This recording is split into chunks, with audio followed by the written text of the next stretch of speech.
Today we're going to have a recap on series and parallel circuits. I just want to point out that this is a really important equation here, V is equal to IR.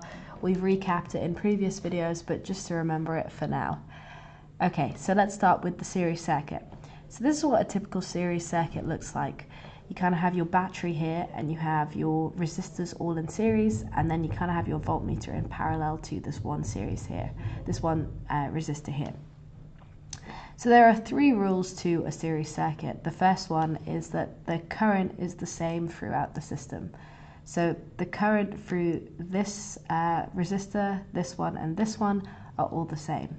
However, the voltage is shared. So the voltage across this resistor will not be the same as this one and this one. However, because actually they all have the same resistance and the same current, they will have the same voltage going through them. But if the resistors were at different magnitudes, they would have a different voltage going through them.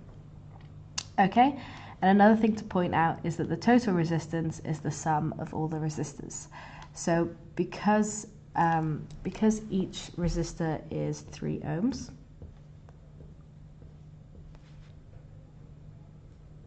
and the current going through it is 1 amp, my total resistance will be 9 ohms. And using this equation, for 9 volts equals I, which equals R, which is the total resistance, which is 9, we can show that the current is indeed 1 amp.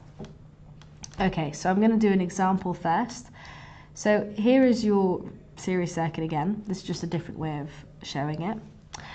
I want to find out what the resistance is. So remember that the total resistance is the sum of all the resistors added up. So 20 plus 30 plus 50. So 20 plus 30 is 50, 50 plus 50 is 100. So the total resistance is 100. Now I want to work out what the total current is.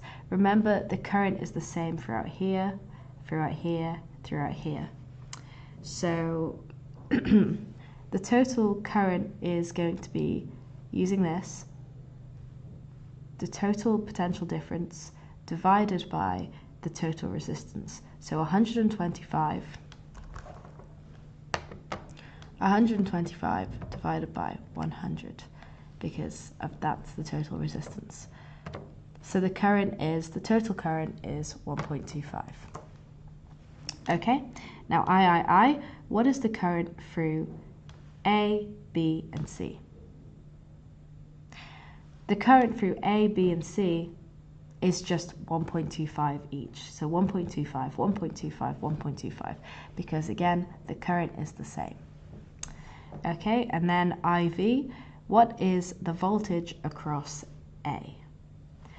Okay, so you have, remember voltage is shared, you have a 20 ohm resistor, and you know that the current is 1.25.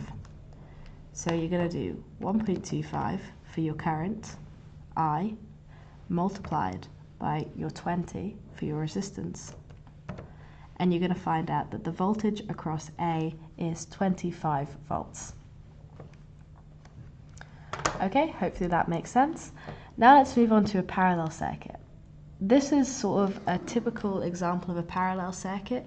You can see how you have your lamps in parallel. Here your lamps are in series, like they are here, but these lamps in series are parallel to this one single lamp here. So the rules for a parallel circuit: the voltage is the same. So the voltage through here is the same as the voltage through here. The total current is the sum of all the individual currents. Again, that means that the current is shared. So the current from here is shared between this lot and between this lot. And now I want to show that the total resistance of 2 resistors in parallel is less than one single resistor. So what that means is that the resistance will be lower in a parallel circuit than it would be in a series circuit, because in a series circuit they're added up. In a parallel, they're not really added up. That's a little bit more complicated for the course, but just know that the resistance of 2 resistors in parallel is less than a single resistance in series. Okay, so I want you to pause the video now and try and work out this question. so I. The voltage across each resistor, and II, the current in the 100 ohm resistor. Okay, hopefully you've unpaused the video. Remember that the voltage across each resistor would be the same because that is the first rule. The voltage is the same in a parallel circuit. So the voltage across here, here, and here would just be 125, 125, 125. And the current in the 100 ohm resistor, because current is shared unlike in a series circuit, will be 125 divided by 100 ohms, which should give you 1.25. Yep, 1.25 amps. And if you got that right, well done. Thanks for watching it. You'll get a sheet like this if you want to use it for revision. Okay, cool. Bye, guys.